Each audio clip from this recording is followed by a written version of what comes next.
Hey everyone, and welcome to the channel. We know that new NCERT Class 9th Science syllabus for the year 2026-27 brings some big changes. It's more detailed, integrated, and definitely a step up. But don't worry, you're not alone. All the students and teachers are going through the same phase as to how they navigate the new syllabus. This channel is here to break down every concept, tackle difficult topics, and provide clarity for both students and teachers. Let's conquer the new class 9th science together. So, the first chapter that we are going to discuss today is the cell, the building block of life. Junior classes में आप cell के बारे में कितना पढ़ चुके हैं कितना नहीं पढ़ चुके हैं दैट इज़ इररेलेवेंट. इस बुक में आपको फिर से सब कुछ नए सिरे से डिस्कस करना है. So you can see the figure. The book have started the chapter with a very beautiful animated diagram. There's a scientist or a scholar or a student who's peeping through the microscope, and microscope के visible area में आपको plant cell, animal cell और bacterial cell दिखाई गई है. So let's not waste any more time and just deep dive right into it. हमारा concept बहुत simple रहेगा. We'll go through the text, we'll go through every line and we'll go through the explanation of every line, and we'd also try to make it brief. हम इसको brief रखने की भी कोशिश करेंगे क्योंकि NCERT ने चैप्टर्स इतने लंबे रखे हैं कि अगर हम हर एक चैप्टर और हर एक लाइन के साथ उसका extremely deep and extremely elaborative explanation में जाएंगे तो करिकुलम को कंप्लीट होने में बहुत समय लगेगा. Okay, so the chapter is started with, it is widely accepted among the scientific community that the life originated in water. Those of you who have some sort of interest in watching Discovery Channel or any other kind of historical biological shows, they know कि जो life है वो water में originate हुई है. कुछ researchers को लगता है कि लाइफ में have originated in water in small pools, क्योंकि छोटे पूल्स में ना एनवायरनमेंट जल्दी जल्दी चेंज होता है, और जब एनवायरनमेंट जल्दी जल्दी चेंज होता है तो लाइफ को बदलने का, चेंज होने का, इम्प्रूव होने का स्कोप मिलता है. इसका एक एग्जाम्पल है, इंडिया में प्यूगा वैली में, लद्दाख में हॉट स्प्रिंग्स पाए जाते हैं. These are the sources of, discrete sources of hot water. गर्म पानी यहाँ पे, उबलता हुआ पानी आई मस्ट से, यहाँ पर मिलता है. बॉइलिंग पॉइंट पर 100 डिग्री सी पर यहाँ पानी उबल रहा होता है. ठंडे मौसम में भी बर्फ़ आसपास है, चारों तरफ बर्फ़ है, और फिर भी बीच में से कहीं से भी जो गर्म पानी के स्ट्रीम्स निकल रहे हैं. ये एनवायरमेंटल कंडीशन बिल्कुल वैसी ही हैं बच्चे जैसी अर्ली अर्थ पे पाई जाती थी. ठीक है, और ये कब हुआ था? ये हुआ था अप्रॉक्सीमेटली 3.5 बिलियन ईयर्स अगो. हम थोड़ा थोड़ा इंटरनल्स पे भी फोकस करते हुए चलेंगे. ठीक है, तो यहाँ पर एक और इंटरनल आपको इस पेज पे देखने को मिलेगा. यहाँ पे बताया गया है कि जो ऑर्गेनिज्म इन गर्म पानी के स्प्रिंग्स में रहते हैं उन ऑर्गेनिजम्स को, उन बैक्टीरियाज को थर्मोफाइल्स कहते हैं. बैक्टीरियाज हैं तो यूनिसेलुलर होंगे. एंड नाम से पता चल रहा है बेटा, बायोलॉजी में इट इज़ वेरी इंपॉर्टेंट कि आप नाम पे फोकस करें. यहाँ पर लिखा गया है thermophiles. The word thermo stands for heat and the file stands for loving. Scientists from the Birbal Sahni Institute of Paleosciences, Lucknow. बेटा पेलियो साइंसेस का मतलब होता है पेलियंटोलॉजी से पेलियो साइंसेस अराइज हुआ है. Palaeontology means the study of fossil. तो Birbal Sahni institute ने इन हॉट स्प्रिंग्स को स्टडी किया है और ये पाया है कि कैल्शियम कार्बोनेट कि जो डिपॉजिट्स हैं वो इनके आसपास, हॉट स्प्रिंग्स के आसपास कैल्शियम कार्बोनेट के डिपॉजिट्स बन जाते हैं. और ये जो डिपॉजिट्स हैं इन्होंने ही अर्ली मॉलिक्यूल्स को प्रोटेक्ट किया होगा. इन्होंने ही early molecules, organic early molecules को प्रोटेक्ट किया होगा कि वो हार्मफुल रेडिएशन से या किसी भी एक्सट्रीम कंडीशन से ख़राब नहीं हो, डैमेज नहीं हो. मैं इसको एक बार फिर से आपको बताना चाहती हूँ बेटा, अर्ली अर्थ पे जो कंडीशंस थी ना वो आज की अर्थ की तरह नहीं थी. अर्ली अर्थ पे जो कंडीशंस थी वो रिड्यूसिंग एनवायरनमेंट था. ऑक्सीजन जो है it was treated as a poison. Oxygen में सर्वाइव नहीं कर पाते थे ऑर्गेनिज्म. ऐसे एटमॉस्फेयर में बहुत सारे रेडिएशंस थे, एक्सट्रीम कंडीशन थी, बहुत तेज़ बारिश रहती थी, टेम्परेचर बहुत हाई था, अर्थ was like a burning ball of fire और उस पर पानी गिरता है।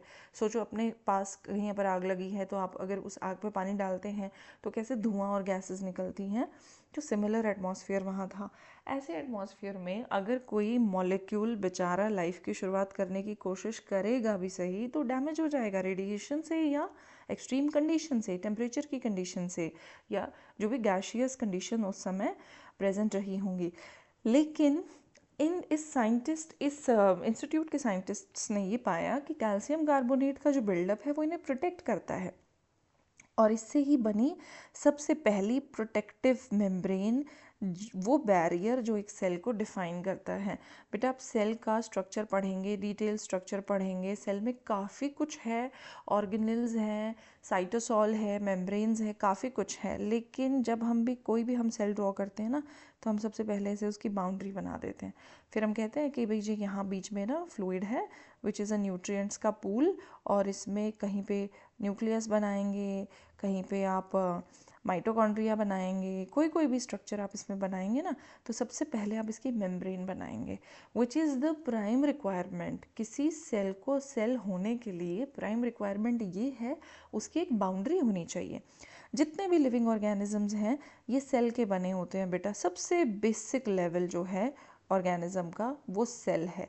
जैसे आपने किसी घर की कंस्ट्रक्शन होते हुए देखी है, सबसे पहली चीज़, सबसे छोटी यूनिट क्या होती है? वन सिंगल ब्रिक, एक ईंट होती है जिससे एक एक ईंट जुड़ती जाएगी तो घर बन जाएगा। सेल भी वैसे ही कंस्ट्रक्टिव मैनर में अरेंज होती हैं तो पूरा ऑर्गेनिज्म बन जाता है। अच्छा, कुछ ऑर्गेनिज्म ऐसे हैं जो एक सिंगल सेल के प्रेजेंट होने के बाद सर्वाइव कर जाते हैं बेटा। ऐसे ऑर्गेनिजम्स को यूनिसेलुलर कहते हैं।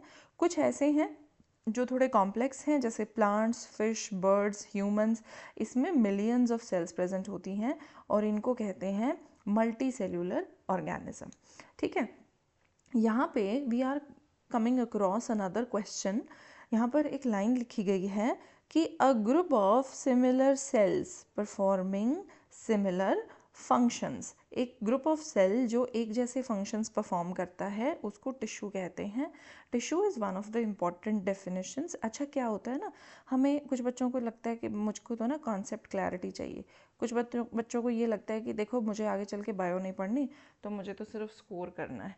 आप चाहे किसी भी अप्रोच के साथ पढ़ते हैं बेटा, लेकिन स्कोर करने के लिए इट इज़ इम्पॉर्टेंट कि आप इंटरनल्स को अपने पास मार्क करके रखें ताकि रिवीजन के समय पे आप केवल उसको रिवाइज कर लें, आपके कॉन्सेप्ट्स एक बार दोबारा से ब्रशन अप हो जाएंगे।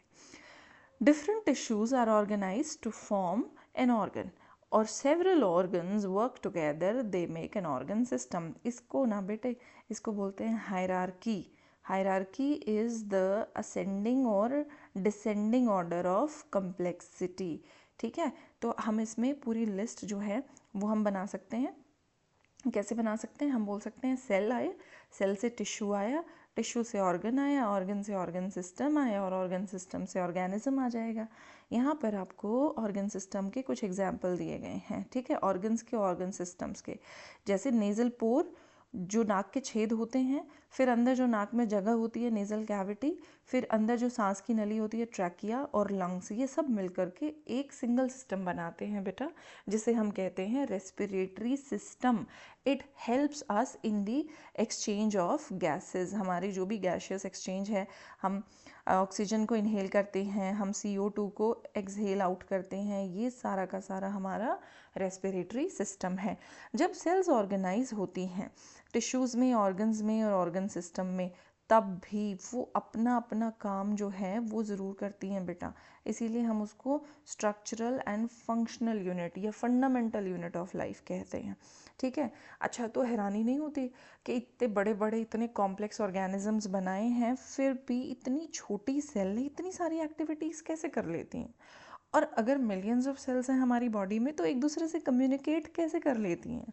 और चलो कर भी लेती हैं, they have some sort of super power, कर लेती हैं। तो क्या ये सेल्स हमेशा ज़िंदा रहती हैं या मरती हैं? इस चैप्टर में हम इन सारे सवालों के जो जवाब हैं उनको एक्सप्लोर करने वाले हैं।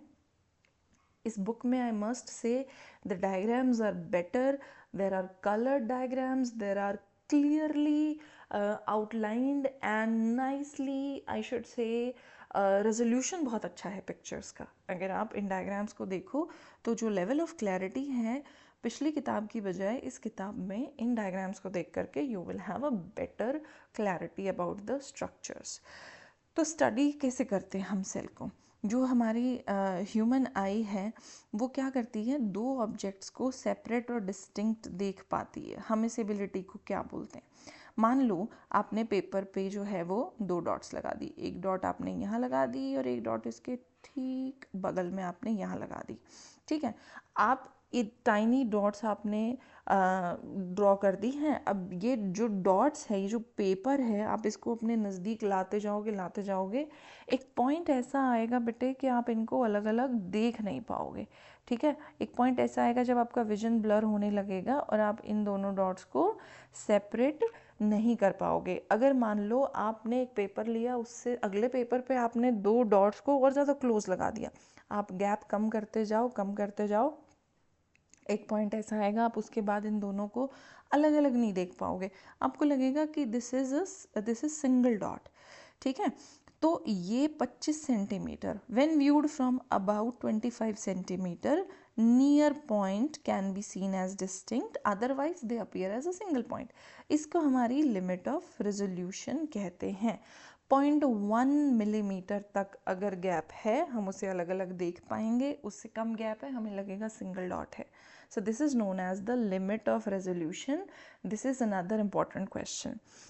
एक सेल यूजुअली इतनी छोटी होती है बेटा कि आप अगर ये सोचो ना कि मेरी आँख से मैं बस देख लूँ, मेरी आँख पे मैंने कोई माइक्रोस्कोप या लेंस नहीं लगाया है, किसी इंस्ट्रूमेंट की मैंने हेल्प नहीं ली है, तो उसके लिए हम नहीं देख पाते बेटा, सेल बहुत छोटी होती है।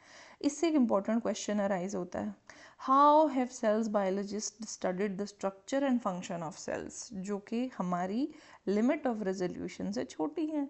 अब हम कह रहे हैं अनएडेड आई से नहीं देख पाएंगे, तो भाई हम अपने लिए एड्स इन्वेंट कर लिए हमने। You have learned about the convex lens, आपने कॉन्वेक्स लेंस के बारे में पढ़ा है। कॉन्वेक्स लेंस या कॉम्बिनेशन ऑफ लेंस, इनको हम किसी ऑब्जेक्ट के साइज को बड़ा करके देखने के लिए इस्तेमाल करते हैं, राइट। अ कॉन्वेक्स लेंस और a combination of lenses, an objective lens and an eyepiece lens, दो लेंस हमने लगा लेने हैं। जो आँख के पास होता है हम उसे आई पीस लेंस बोलेंगे और जो दूसरी तरफ होता है उसे ऑब्जेक्टिव लेंस बोलेंगे, ठीक है। तो इससे हमें जो इमेजेस हैं वो थोड़ी बड़ी होकर के दिखाई देंगी। रॉबर्ट हुक सबसे पहले साइंटिस्ट थे जिन्होंने 1665 में खुद एक माइक्रोस्कोप डिज़ाइन किया था, एक सिंपल माइक्रोस्कोप डिज़ाइन किया था, और उसके हेल्प से उन्होंने किसी भी ऑब्जेक्ट को ऑब्जर्व वो करते थे। उन्होंने सेल को इन्वेंट किया था, डिस्कवरी सेल की करी, इन्वेंट नहीं किया था, उन्होंने सेल की डिस्कवरी करी थी। तो उसको कम से कम भी 200 और ज़्यादा से ज़्यादा 300 गुना बड़ा करके ही कुड सी दैट, राइट। तो Robert Hooke was the first person जिन्होंने सेल को 1665 में खुद के बना माइक्रोस्कोप से डिस्कवर किया।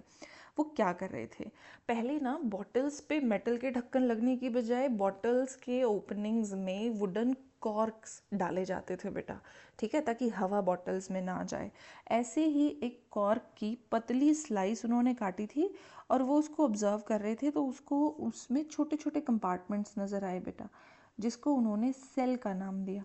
सेल का मतलब होता है स्मॉल रूम्स। स्कूल की लैब्स में जो लाइट माइक्रोस्कोप्स हम इस्तेमाल करते हैं ऑब्जेक्ट्स को देखने के लिए, उसमें अलग अलग ऑब्जेक्टिव लेंसेज होते हैं। Objective lenses, as I said, कि अगर आप आँख की तरफ वाले लेंस के बारे में बात कर रहे हो बेटा, तो आप आई पीस लेंस के बारे में बात कर रहे हो। लेकिन अगर आप बात कर रहे हैं उस लेंस के बारे में, जो ऑब्जेक्ट की तरफ है, तो हम उसे बोलते हैं ऑब्जेक्टिव लेंस। देखो जैसे इस डायग्राम में यहाँ पर, जहाँ पर ये मैंने सर्कल लगाया, यहाँ पर ऑब्जेक्टिव लेंस है। ऑब्जेक्टिव लेंस एक से ज़्यादा होते हैं बेटा, उसकी पावर भी अलग अलग होती है, ठीक है।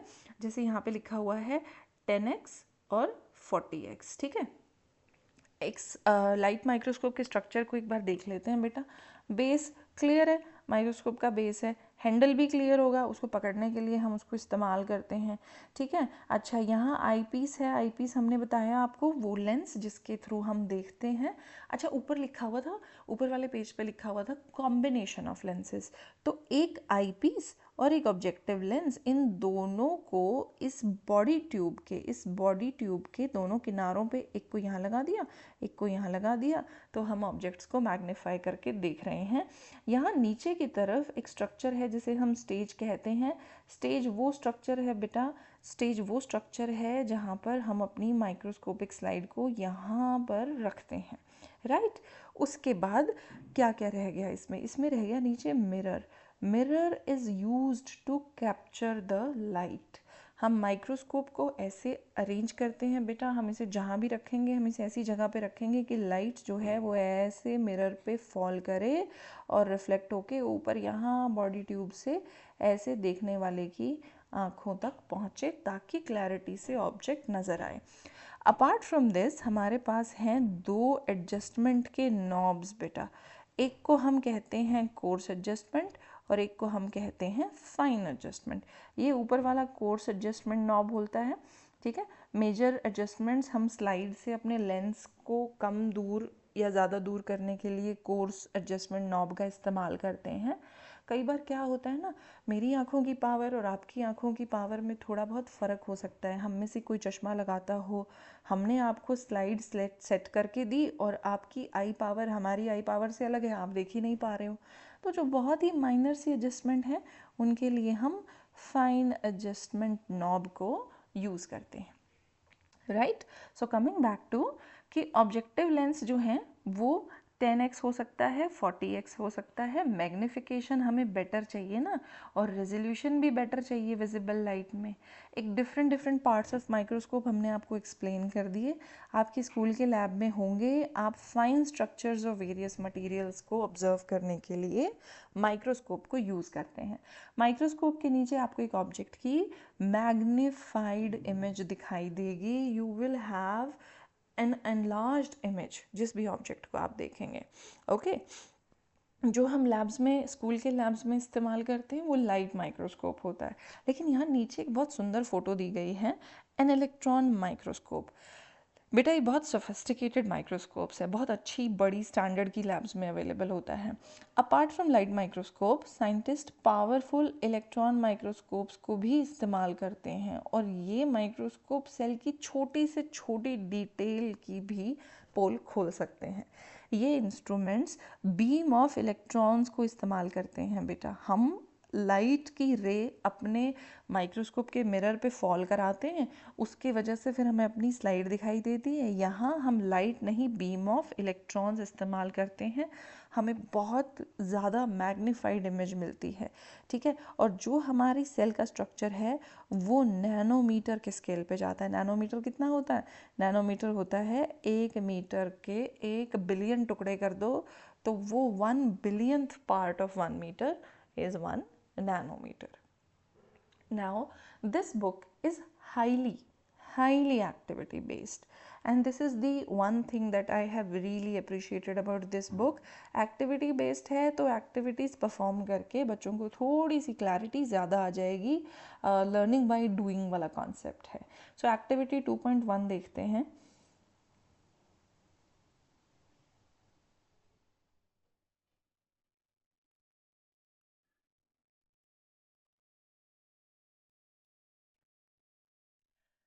इस एक्टिविटी में बात की गई है कि आपको एक ट्रांसपेरेंट रूलर या एक ट्रांसपेरेंट स्केल लेना है जिस पे मिलीमीटर की मार्किंग्स हैं।